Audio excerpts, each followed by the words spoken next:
Apart from jobs, what is the takeaway? NMIMS Hyderabad offers very rich campus life. We attract students from all over the country. It is important that the student participates actively in co-curricular as well as the extracurricular activities. Now, this is one way in which we really understand the social structure and the social fabric, and this knowledge, which is very, very basic, when you carry it to your job, that will actually give you great benefits. You'll be in a position to understand your colleagues and peers better. And a lot of this learning can only happen when you actually participate in co-curricular and extracurricular activities.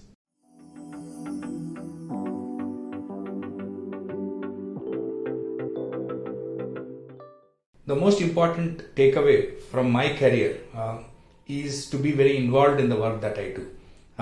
You should be very involved in what you are doing, and you should always run that extra mile.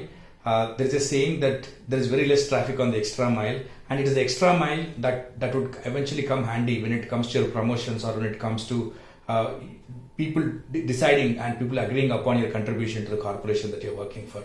So running that extra mile and being very involved in what you do is what I believe is the important takeaway from my journey.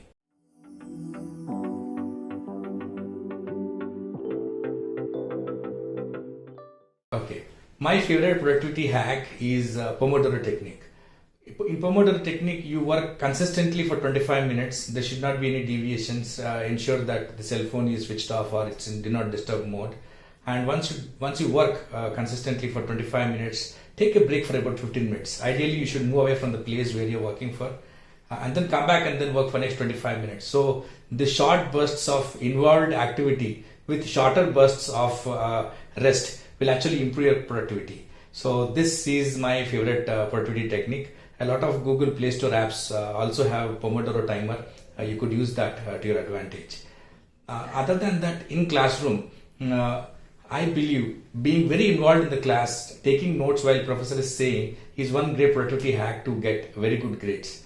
If you're very involved in what professor is saying and you're trying to take notes and you're trying to assimilate and probably ask questions, that itself will actually help you gain 80% of knowledge. If you go back to your room and then probably rediscover what has happened over the day, and probably if you kind of revise what happened, I think that itself is good enough to get good grades.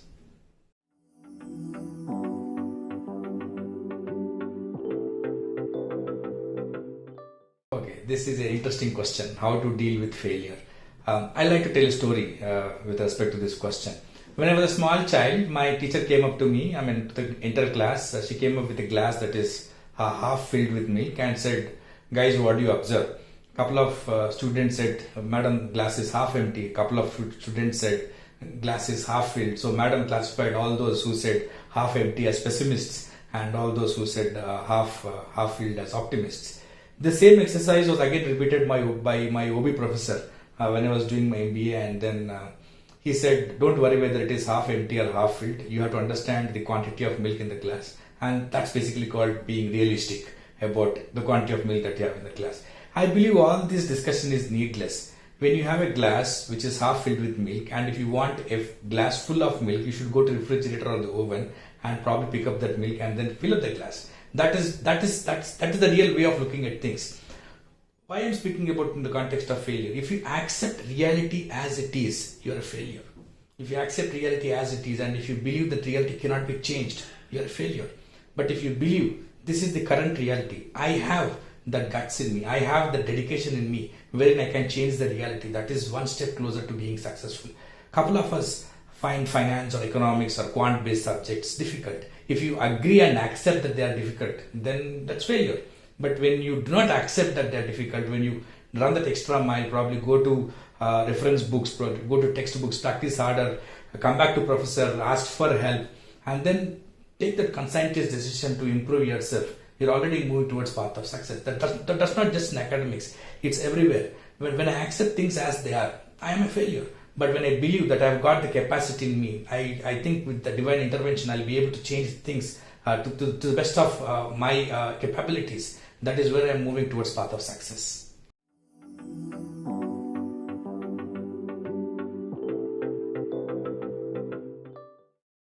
The key insights for students going into placements for second year. Number one, it is not only important to understand the academic side of management, it's also important to understand what corporate needs from you, what it demands from you, what the job skills require from you.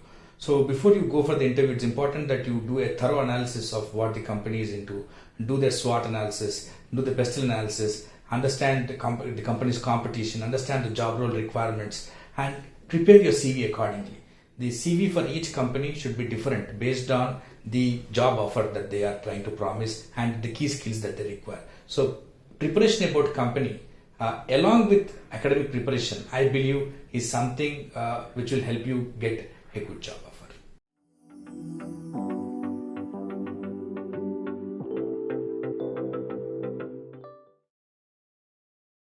Okay, key insights for first year students who are going into SIPs. This answer is going to be slightly longer.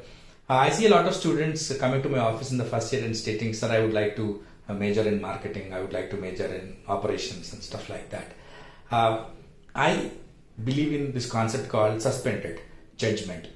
Right in the beginning itself, if you have pre-decided that marketing is what you would like to major in or operations is what you would like to major in, without really testing the waters, you are precluding yourself from the other equally interesting disciplines where your finesse, where your skills could have come out in a much better manner.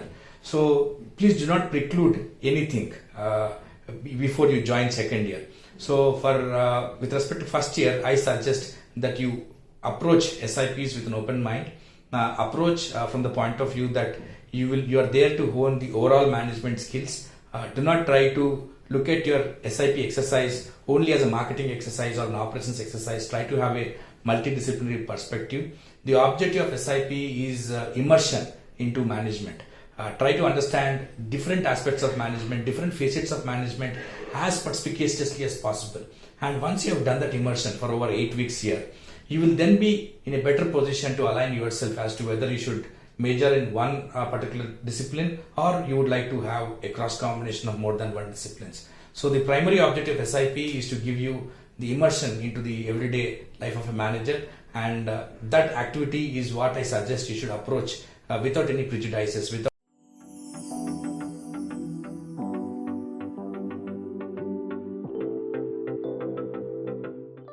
For a student who joins us, it's not all about academics here. There is equal emphasis on co-curricular and extracurricular activities. So you'll find your MBA journey at NMIMS Hyderabad not just as educational, it's also going to be enriching and exhilarating. See you soon.